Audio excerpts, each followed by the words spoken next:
Evangelho de João, capítulo 21.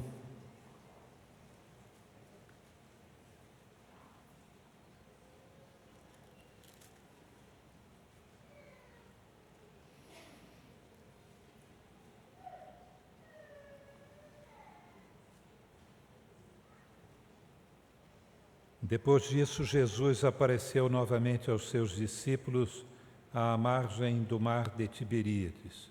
Foi assim. Estavam juntos Simão Pedro, Tomé, chamado Dídimo, Natanael de Caná da Galileia, os filhos de Zebedeu e 2 outros discípulos. Vou pescar, disse-lhes Simão Pedro. E eles disseram, nós vamos com você. Eles foram e entraram no barco, mas naquela noite não pegaram nada. Ao amanhecer, Jesus estava na praia, mas os discípulos não o reconheceram.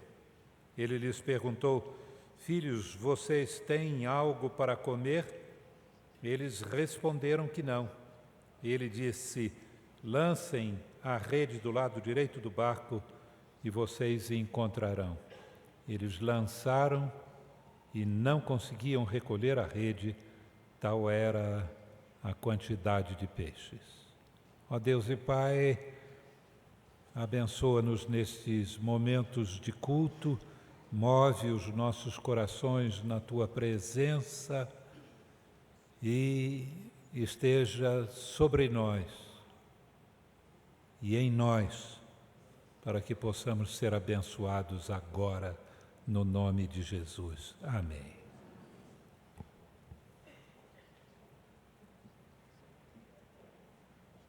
Para os nossos amigos que nos visitam nesta manhã,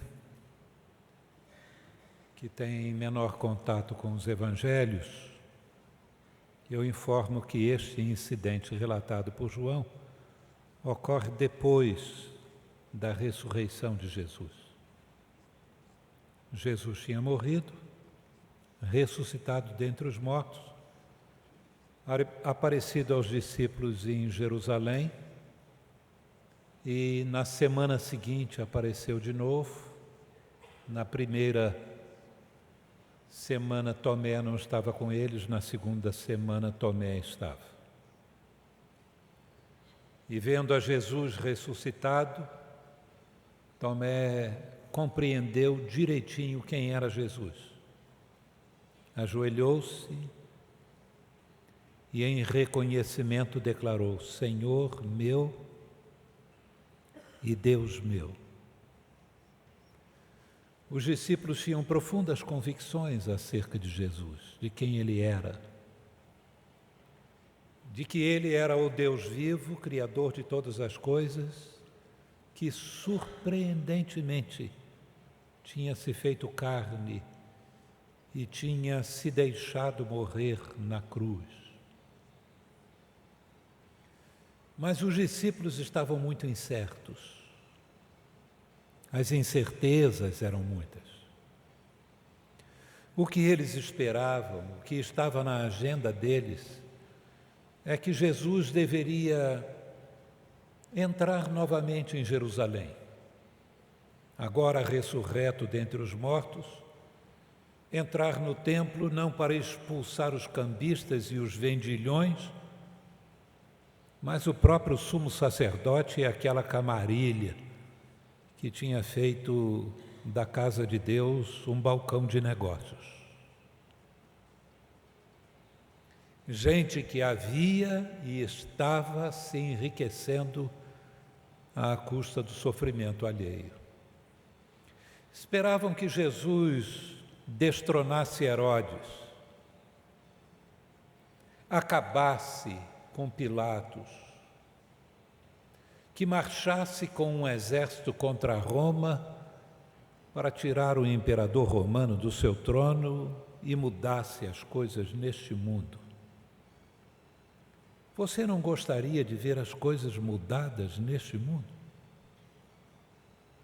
Alguém que chegasse e acabasse com a injustiça,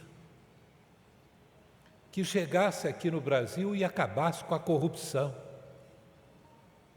que toda essa riqueza desse país servisse para o bem-estar dos brasileiros e com aquilo que excede as nossas necessidades nós pudéssemos ajudar povos mais pobres, povos famintos da África. Mas com toda a nossa riqueza, mesmo aqui no Brasil, há fome. Nós gostaríamos de ver essas coisas sendo resolvidas. Nós gostaríamos de ver os jovens sendo libertos do crack, não mais aquela longa procissão de zumbis, de pessoas que continuam vivas, mas que alguma coisa parece que já morreu dentro delas. Nós gostaríamos de ver mudanças neste mundo. Eles também gostariam. A promessa da Bíblia é que o Messias viria para estabelecer a justiça de Deus. Eles tinham plena convicção de que Jesus era esse Messias. Mas a agenda de Jesus não era a mesma coisa que a deles. E então Jesus disse para eles: vocês se dirijam lá para a Galileia e esperem por mim, que eu vou chegar lá para me encontrar com vocês. E eles estavam lá. A presença deles produz da parte de João uma espécie de ata. Eu sempre que passo por este texto me lembro das reuniões do Conselho Diaconal da Igreja. Tem uma lista de presença. E uma ata das decisões que são tomadas. A lista de presença mostra os diáconos responsáveis por aquelas decisões. Se algum dia a história e a igreja quiser saber o que foi decidido sobre um determinado assunto e quem estava presente, tem ali a lista de presença. E a assinatura de cada um deles. E antes de começar a reunião tem também as justificativas de ausência. Então Marília se levanta e diz assim: olha, Henrique está ausente porque recomeçaram as aulas na faculdade e Henrique é professor universitário. Esse menino ali. E ele estará ausente até o mês de julho, quando não terá aulas na faculdade, nem reunião dos diáconos. E aí outro manda avisar que não pôde ir porque está doente. Outro que está muito abatido recebeu a visita de uma pessoa da família na casa dele, que o deixou muito prostrado.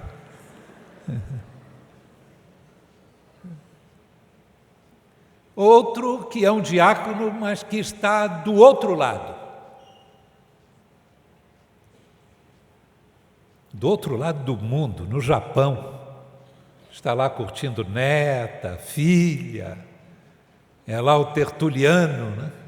Que daqui a pouco já aprendeu a falar japonês, tanto que viaja para o Japão. E nós temos todas essas justificativas. E eles têm a sua lista de presentes.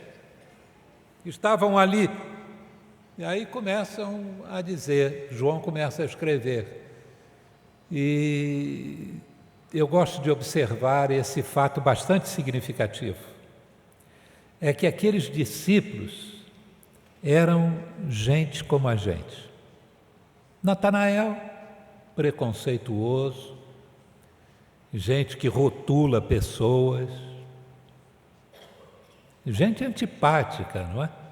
Esse pessoal que tem facilidade de rotular a gente é um problema muito sério, que julga pela aparência. E ele recebe a informação de que Jesus deve ser o Messias e de que Jesus é de Nazaré, e lá entra o Natanael, rotulador. Nazaré? Pode vir alguma coisa boa de Nazaré? É ele que está lá. Os filhos de Zebedeu, sabem quem eram? Tiago e João. Gente de pavio curto, gente nervosa, de maus bofes, gente com um gênio terrível. Estavam uma vez passando por uma aldeia de samaritanos, que não iriam passar por uma aldeia de samaritanos, mas os samaritanos se recusaram a permitir que Jesus passasse no meio deles. Aí Tiago e João viraram para Jesus e disseram: o senhor quer que a gente faça igual Elias e mande descer fogo do céu para acabar com esse pessoal? Gente nervosa mesmo, né? E Jesus vira para eles e diz assim: vocês não sabem de que espírito que vocês são. Estava ali Pedro, que tinha negado a Jesus, gente da melhor qualidade. Eu acho que os diáconos da nossa igreja melhores do que aquela turma ali. Eu tenho que dizer isso porque o presidente está olhando aqui para mim, preocupado aqui na frente. Eles têm incertezas e estão ali esperando. Pedro possivelmente era do tipo hiperativo. Cansado de esperar, ele vira para os outros discípulos e diz assim: eu vou pescar. Aí eles disseram: nós também vamos contigo. Foram, o texto diz, e naquela noite eles não pegaram nada. Estavam num barco que conheciam, com um equipamento que conheciam, num ambiente que eles dominavam, o Mar da Galileia, para uma atividade que eles faziam sem pensar. Mãos adaptadas às redes, não precisava fazer força demais, nem de menos, de tal maneira que a rede se soltasse. Gente que olhava assim algo escuro na água do mar e sem pestanejar já jogava a rede, em conjunto. Já viam o movimento do cardume. Gente que entendia daquilo que estava fazendo. Mas resultado daquela noite, fracasso. Puro fracasso. Responsável: Jesus. É interessante como às vezes Deus é responsável pelos nossos fracassos. A gente faz tudo certo, mas não dá certo. A gente faz tudo direitinho, mas não sai direitinho. Alguma coisa estava acontecendo com os peixes. É possível que os discípulos, a partir da metade da noite, começaram a fazer essa pergunta: o que está acontecendo? Não pegamos um peixe. Isso nunca aconteceu antes. Nada. Onde estão os peixes? Era Jesus. Jesus que dirige, governa ali as circunstâncias de tal maneira que os discípulos tenham, depois de uma noite inteira de esforço, fracasso. Agora, meus amigos, por que Jesus faz isso? Jesus faz isso porque quer ensinar uma lição para eles.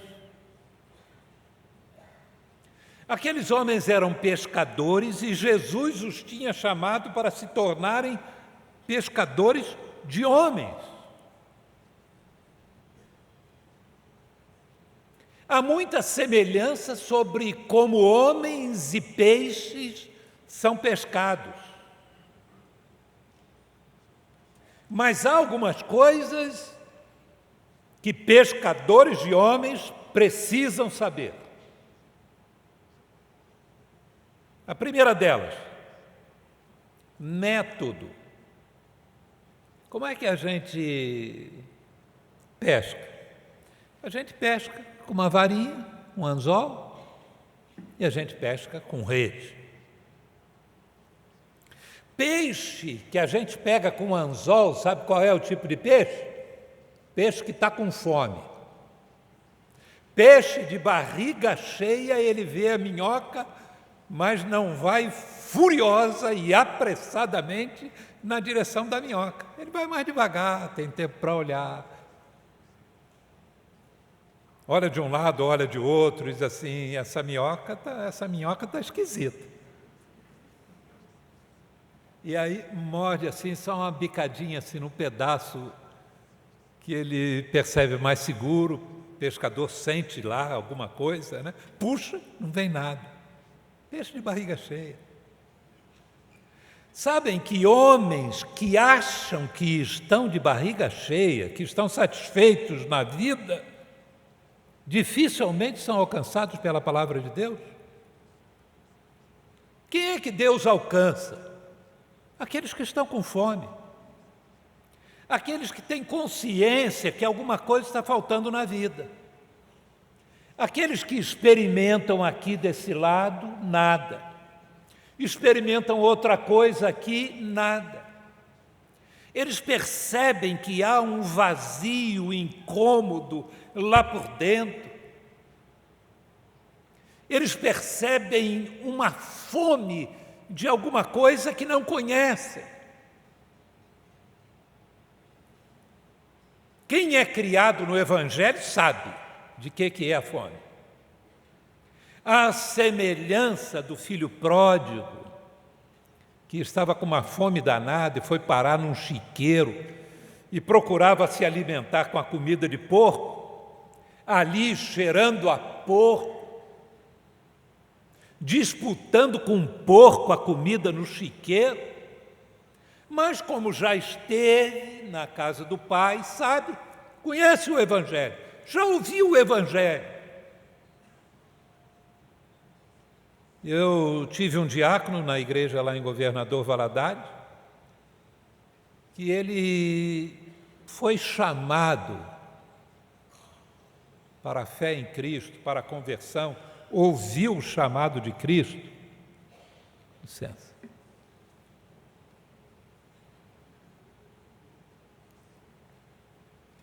Aqui de cima eu tenho que ter algum privilégio, né? Jesus falou com ele num lugar que você imaginaria que Jesus não entraria, dentro de um prostíbulo. Estava lá olhando as mulheres e analisando. Ele disse, de repente, bateu um banzo, uma tristeza.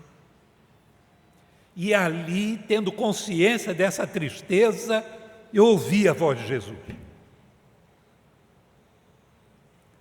E é nessa circunstância de tristeza, de fome, de doença, de percepção de seus limites pessoais, de desemprego, de abandono, que as pessoas às vezes estão prontas para ouvir o Evangelho. E quando a coisa vai bem, elas não ouvem. Elas estão satisfeitas do jeito que estão, comendo o que estão comendo, mesmo que não satisfaça a fome de Deus, porque há ausência de Deus na vida humana até que a pessoa se encontre com Jesus. Então, muita gente que é pescada porque está com fome. Há aqueles que são pescados na rede, sabem por quê? Eles vão com grupo, vão no meio do pessoal. O trabalho de pesca em rede é diferente do trabalho com anzol. O trabalho do anzol é um trabalho pessoal.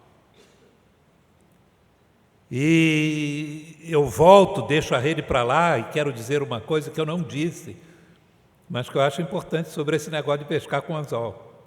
É que a porta de entrada é sempre a fome espiritual. Está ali com o anzol e começa a falar contra a cerveja, começa a falar contra carnaval, começa a falar contra isso, contra aquilo, você passa a vida inteira discutindo com as pessoas, mas não pesca ninguém. Agora você começa a se condoer com as dores das pessoas, a ouvir as pessoas nos seus lamentos, a orar por elas e com elas. O peixe vem. Mas é um trabalho pessoal. O trabalho de pescar com rede já é um trabalho coletivo. Então chega na hora, joga, um puxa de cá, outro puxa de lá, não é? E eles vêm. Rede de arrastão, então, aí é preciso de um bom grupo. E o peixe, às vezes, até está de barriga cheinha, mas está ali no meio daqueles esfomeados, e a rede vem e lava ele junto. É quando a igreja faz um esforço conjunto, faz uma campanha, e aí nós vamos juntos, um dia especial, e aí vem muita gente, e o pregador prega, e quem quer receber a Jesus, agora, no seu coração, faça essa oração, e agora levante a sua mão. Aí levanta lá, Deus te abençoe, Deus te abençoe, Deus te abençoe, Deus te abençoe, Deus te abençoe, Deus te abençoe. Cara, opa, estou nessa também. Está ali no meio. Está no meio do grupo. Não estava procurando comida, não estava procurando solução para os seus problemas, não estava procurando conforto para as suas tristezas, não estava procurando cura para as suas enfermidades, não estava procurando nada. Estava ali e, de repente, se encontra com a graça de Deus. Que coisa maravilhosa. Algumas pessoas que Deus não espera que o procurem porque talvez não venham a procurá-lo nunca. Mas Deus vai ao encontro dessas pessoas. Mas a melhor maneira é quando há um trabalho de grupo. Quando há um trabalho de grupo, aí fica mais fácil. Nós vamos começar a Operação André. Estamos hoje lançando esta campanha. É uma campanha que une duas coisas, o testemunho na evangelização e a oração. E agora eu quero tratar com vocês essa última questão fundamental. O que é evangelizar? Evangelizar não é dar uma aula de teologia. O que significa que uma pessoa, para evangelizar, não precisa ser um grande conhecedor da Bíblia. Não precisa ser uma pessoa muito versada.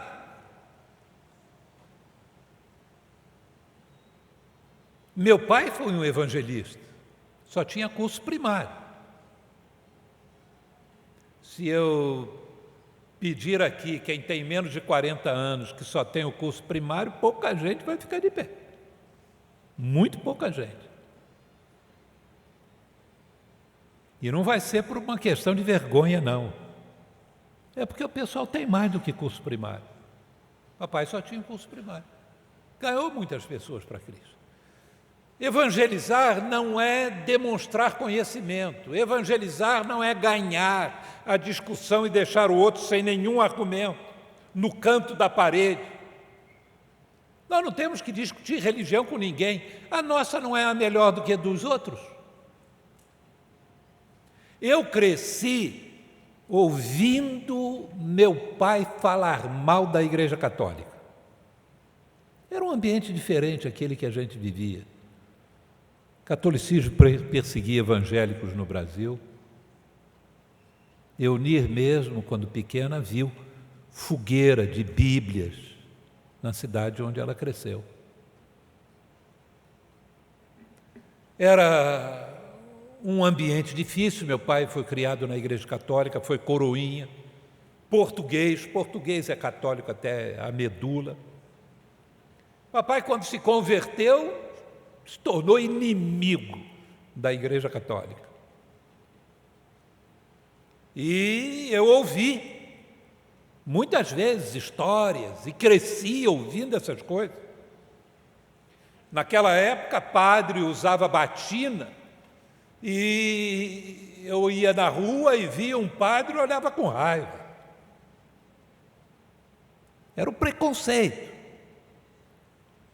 E meu pai sempre dizia: os países mais pobres da Europa, Portugal, Espanha e Itália, são católicos. Os países mais ricos, Alemanha, Holanda, Suíça, os países de linha de frente são evangélicos, protestantes. Na Suíça, o indivíduo pega uma banca de jornal e ele tem uma, compra outra e mais outra, tem 3 bancas.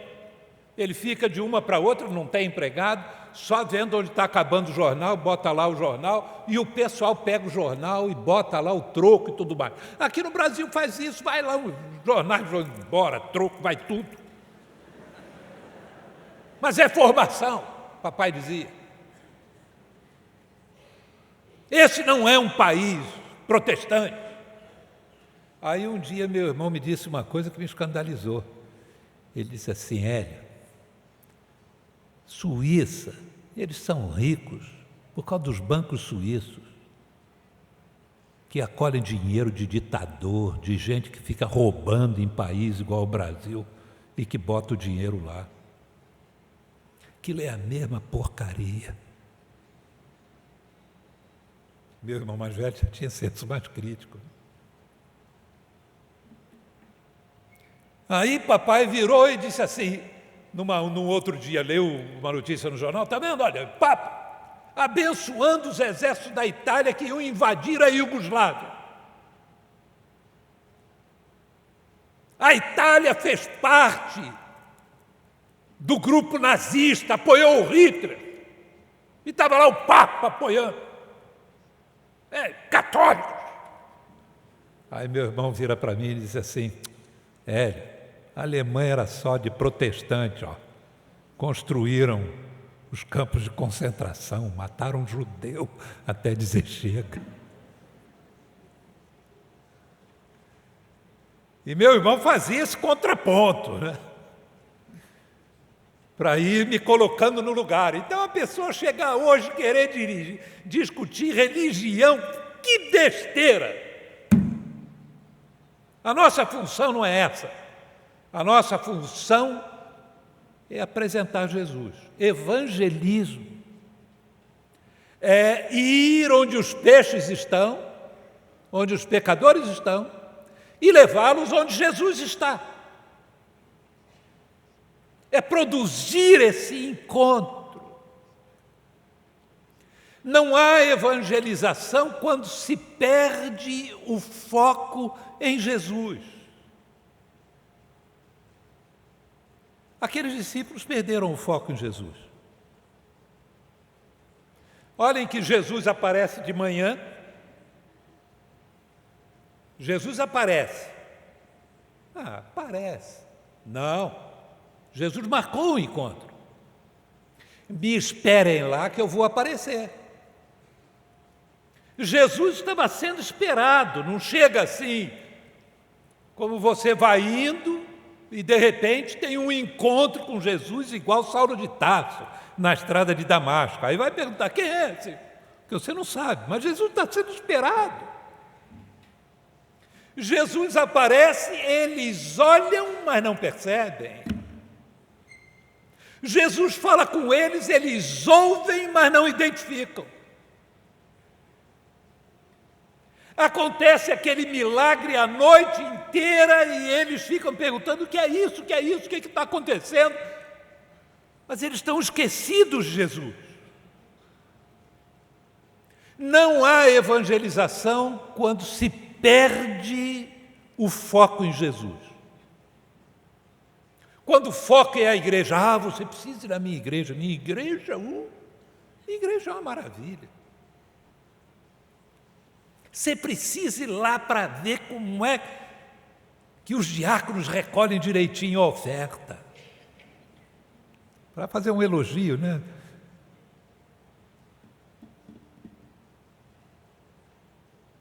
Espera aí, meus irmãos. Nossa igreja não é o foco da evangelização, é Jesus Cristo. A segunda coisa que a gente precisa saber para pescar é entender que nós somos auxiliares de Jesus Cristo.